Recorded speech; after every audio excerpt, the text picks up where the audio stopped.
Black experience. Hey, I'm Imani. I'm Alaya. I'm Jen Ballard. I'm Tani. Okay. And we're doing our social construction of Black feminist thought. Before we start, though, we would like to introduce what we are eating for this project. And what I need. Stop. I'm sorry, y'all. It's okay. Okay. Tell the camera.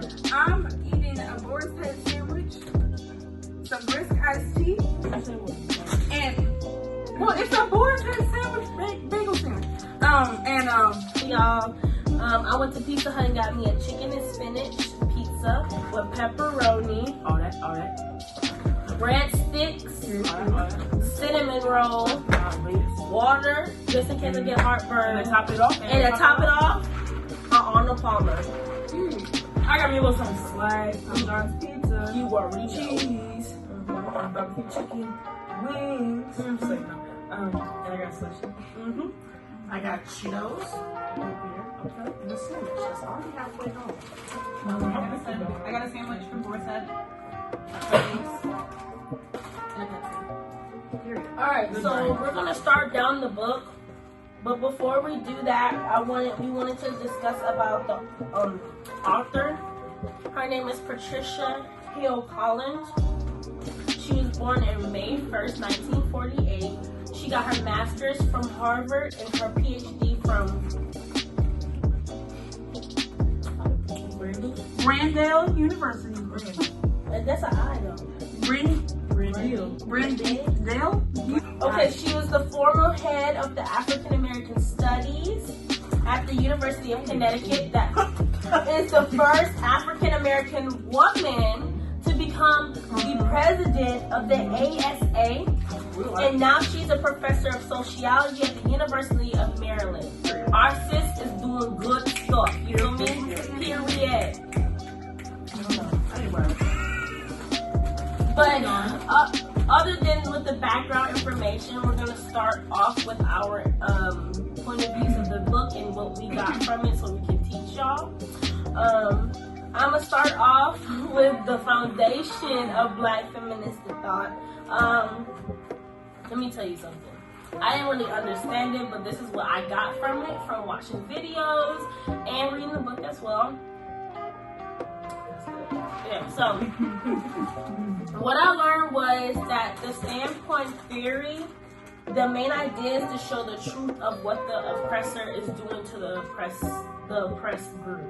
So, like, for example, there's a pyramid that I saw on the internet right here, and it shows that it was like the white man, then the white woman, then a black man, then a black woman who is sadly at the bottom of the pyramid of being paid attention to in society. So what she's pretty much saying is we should look at it from the bottom of the pyramid just to see like the truths in the in and outs of the system.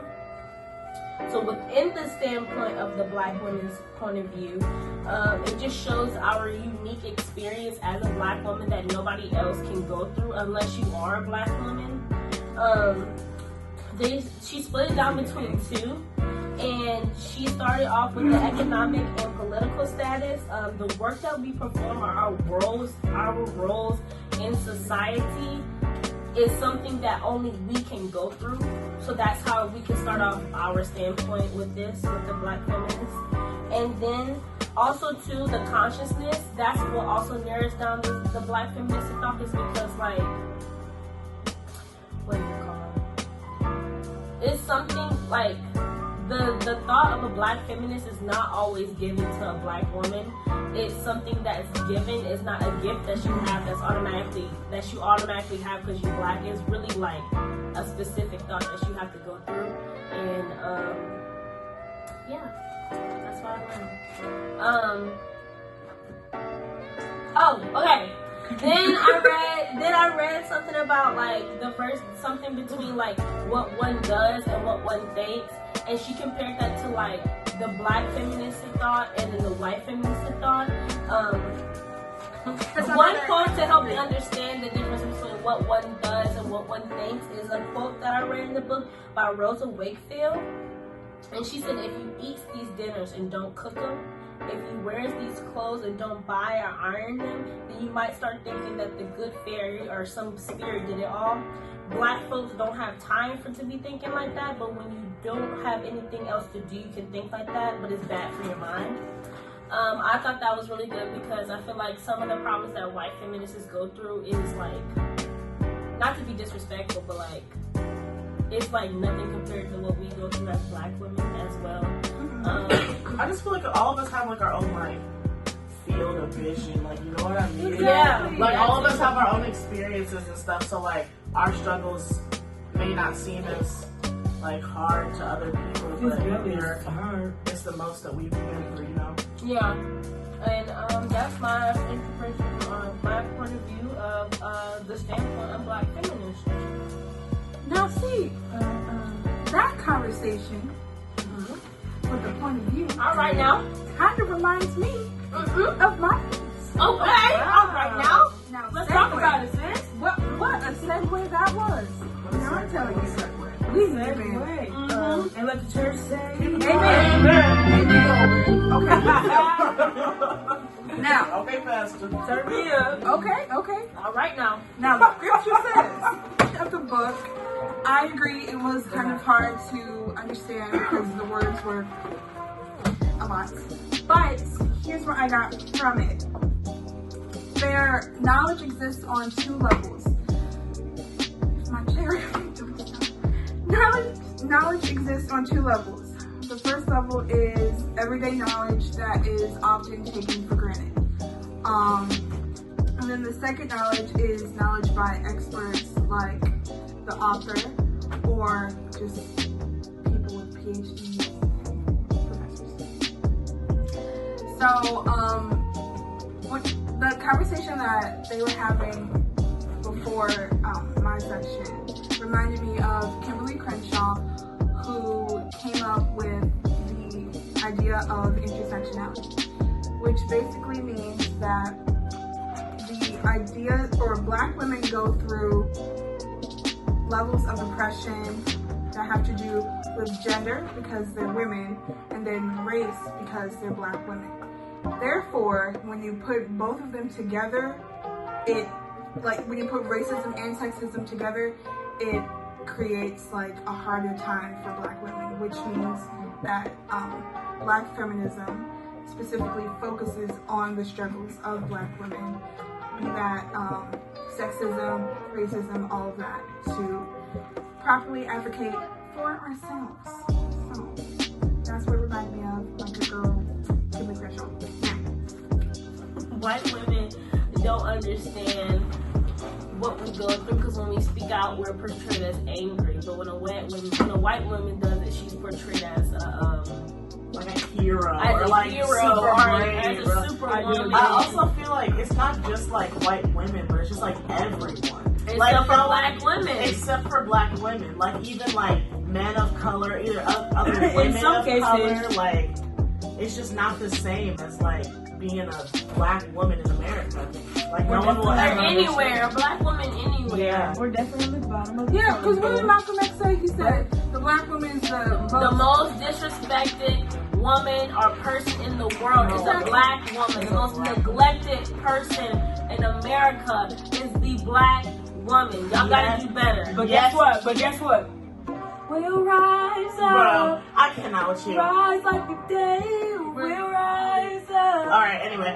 But yeah, we'll see in media, like every white woman wants to have like black women features. They want to have like darker, tanner skin, bigger boobs, bigger butt, like big lips.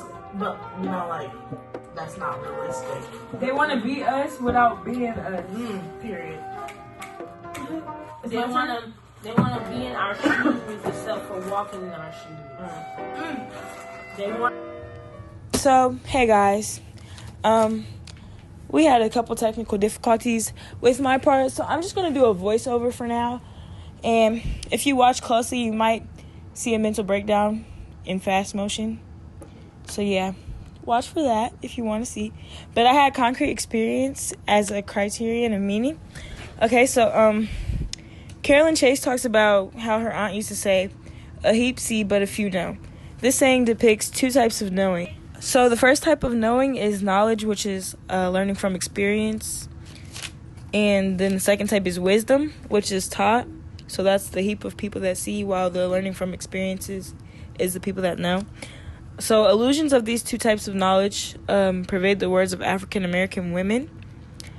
Like Zilpha Elaw once said, "The pride of white skin is a bauble of great value, with many in some parts of the United States who readily sacrifice their intelligence to their prejudices and possess more knowledge than wisdom." Similar to this, Nancy White says something similar when she says, "When you come right down to it, white women just think they're free. Black women know they ain't free." Both of these quotes explain that neither black or white women are free, but prejudice and ignorance help white women to feel as if they are. As black women, we cannot afford to be ignorant in any way involving ourselves, because our devalued status denies them the protection that white skin, maleness, and wealth confer.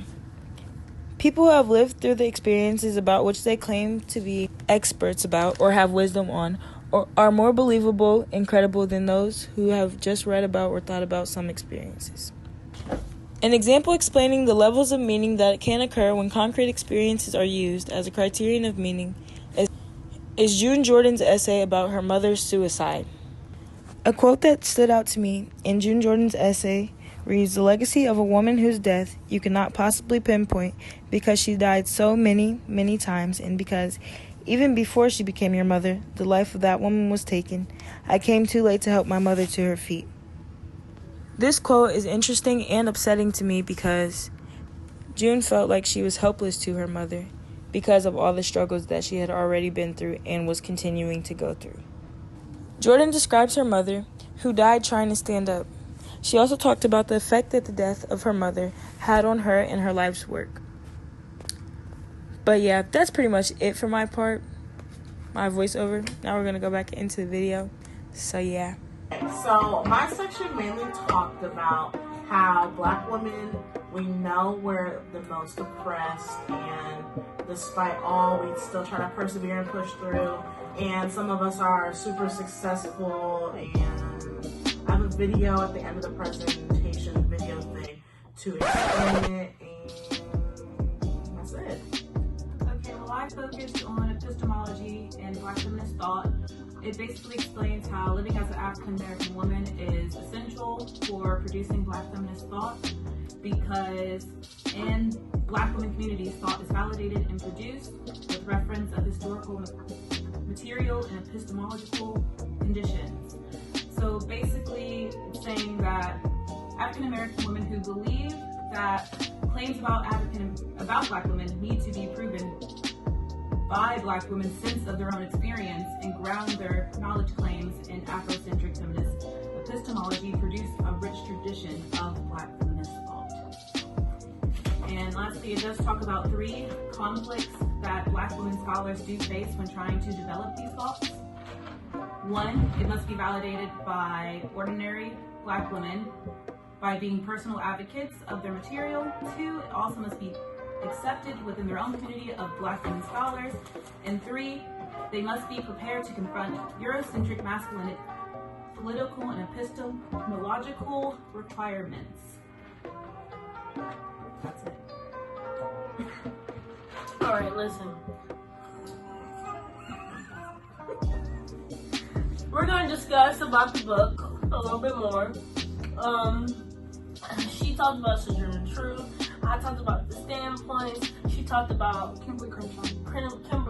Kimberly Crenshaw. Her, and she talked about. That's okay. You can just say it. She has video to play.